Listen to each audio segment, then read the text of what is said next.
Я знаю, что каждый человек сегодня, размышляя о жизни, очень часто может ошибаться, думая на черное-белое, а на белое-черное. Не до конца доверяясь Господу, не до конца доверяясь Всемогущему, не до конца осознавая, что Дух Святой, Он вездесущий. Дух Святой, Он всемогущий. Дух Святой всезнающий. Причина, почему Он на земле, чтобы сотрудничать с тобой. И что сегодня есть язык Святого Духа. Я вам скажу, в моей жизни были случаи, когда я оказывался в очень сложных обстоятельствах, и дьявол приходил и говорил: да вот смотри, что произошло, смотри, к чему ты пришел, как такое может быть. Находясь в тайской тюрьме, я помню, как был момент, когда ко мне пришли такие мысли: ты служил день и ночь, ты всю жизнь свою посвятил, ты служил, не жалея себя, а растрачивая себя полностью. Тысячи людей получали исцеление, и они переживали Бога, они переживали благодать Божью, чудеса Божьи. И казалось, а где они сейчас? А где они сейчас? Почему я один? Так все выглядело. И так, знаете, вот дьявол, он приходит со своей ложью. Потому что на самом деле за всем стоит Бог.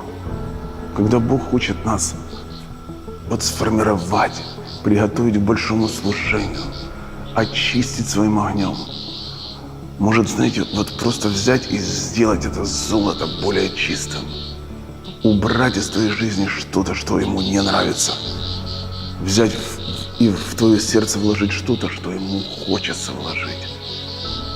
Он работает над тобою, и он даже проводит тебя, и как это одна причина, ради тебя, ради того, что будет. Но он во второй причине являет себя, чтобы ты был способен понять других людей. Вот что и дает нам эту возможность и способность спокойными словами, но очень весомыми, подать руку помощи человеку. Когда ты читаешь послание к евреям, знаете, размышляя о жизни, я смотрю на Иисуса и вижу, что Он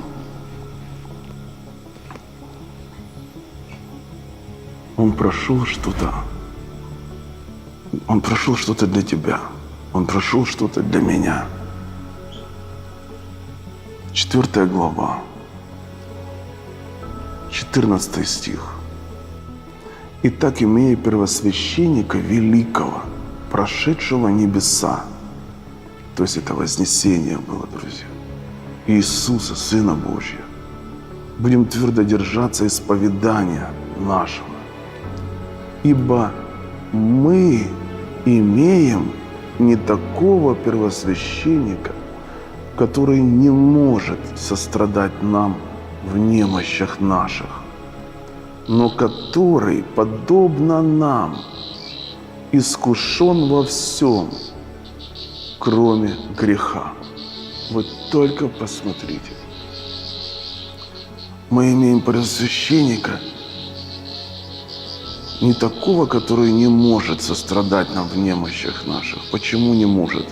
Если бы он не проходил то, что мы проходили. Но говорится, который подобно нам искушен во всем, кроме греха. То есть он буквально прожил твою жизнь.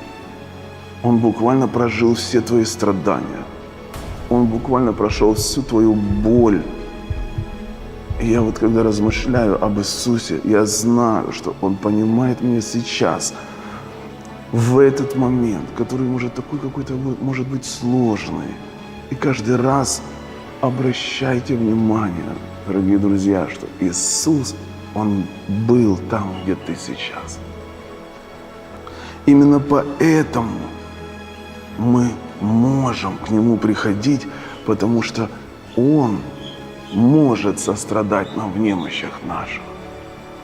Немощах – это значит в том, в чем ты даже бессилен, то, что ты не можешь изменить, то, где ты застрял, то, где ты, вот кажется, опускаешь руки. Но Иисус это переживал даже в Гефсиманском саду. Если бы там было написано в Писании, знаете, если бы было открыто так, что когда Иисус молился Отцу и говорил: «Отче», и Он говорил: «Доминует меня чаша сия, но не твоя, не моя воля, а твоя да будет». Говорит: «Доминует меня чаша сия». Вот какая была его молитва. «Но не моя воля, а твоя да будет». Если бы он молился и говорил: «Отче», без разговора, только как ты хочешь, и я даже и не думал по-другому. Но нет, у него была борьба.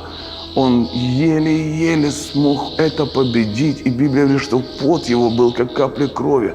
Он был на такой грани, на остре лезвия, где он говорил: «Отче, нет, нет, нет, прошу тебя, не нужно». Он умолял Отца, чтобы этого не было.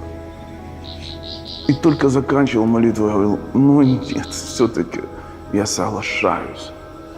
Не моя воля, но твоя да будет». Представляете, какую борьбу он переживал? Но разве он не понимает тебя, когда тебе нужно выбрать волю Божью? В каком-то вопросе тебе нужно выбрать волю Божью, и тебе это так трудно. И может быть, кто-то осуждает тебя. Может быть, кто-то говорит, что ты не прав. Может, для кого-то это типа легко. Но для тебя это тяжело. Потому что легко рассуждать о чужой жизни. Легко судить других людей. Легко говорить, как бы я поступил. Но на самом деле ты сам не знаешь, как бы ты поступил. И вот каждый из нас, мы, знаете, в этой борьбе. И вот почему следующий стих говорит, посмотрите: «Посему да приступаем с дерзновением к престолу благодати, чтобы получить милость и обрести благодать для благовременной помощи». Посему да приступаем с дерзновением к престолу благодати, чтобы получить милость и обрести благодать для благовременной помощи. Благовременной. То есть вот сейчас она нужна. И вот бывает, ты думаешь: вот сейчас, Господи, приди. А Бог говорит: нет, надо не сейчас. Я уже все назначил. Я обязательно приду. Я уже рядом с тобой. Я все сделаю. Но здесь тебе нужно дойти до конца. И вот, знаете, лучше всего время благовременное знает сам Христос. Он знает, и Он ювелир тонкой работы в твоем сердце. Вот почему здесь, в этом стихе так и говорится: да приступаем с дерзновением к престолу, и говорится, благодати. Благодать, то есть абсолютно не связано с твоими заслугами или поражениями, абсолютно никак не пересекается с твоей жизнью. Это было решение принято до твоего рождения, это было решение принято до сотворения земли. Мы предизбраны до сотворения мира. И кого Он предузнал, тех и предопределил. Кого предопределил. И Библия говорит о том, что все, что нам нужно, это быть водимыми Духом Божьим.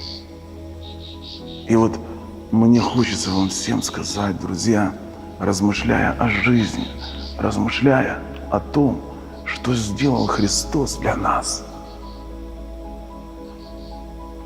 Когда мы идем по этому жизненному пути, пусть самые большие чудеса, они совершаются внутри нас, когда мы имеем от Бога понимание того, что происходит. Кто я? Какой смысл моей жизни? Стал ли Христос для меня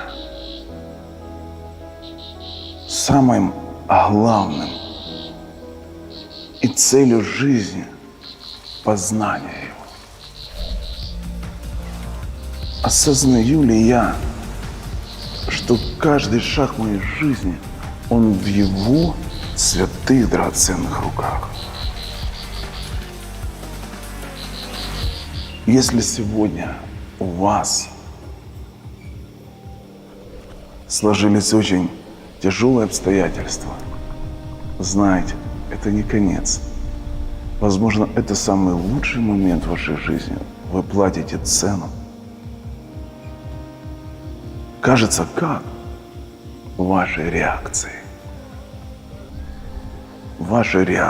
на это обстоятельство, что, Господи, я все равно верю Тебе,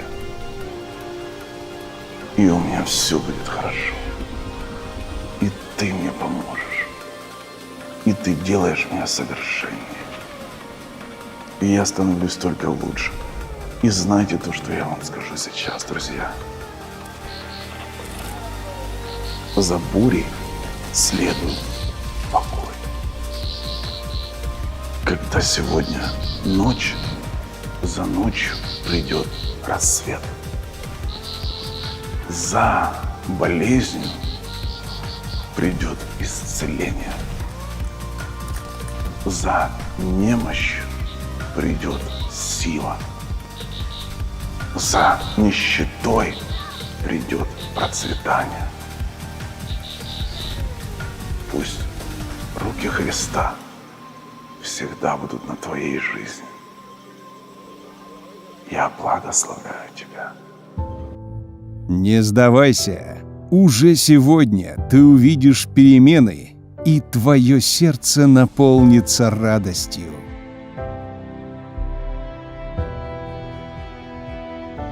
Друг мой, помни, я с тобой.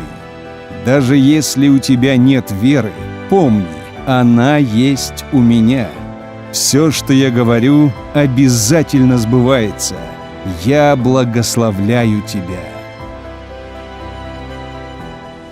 Я очень-очень рад и искренне благодарен, когда вы поддерживаете мои руки, когда вы поддерживаете мое служение своими финансовыми пожертвованиями. Спасибо вам. Пусть Бог благословит вас 1000 раз.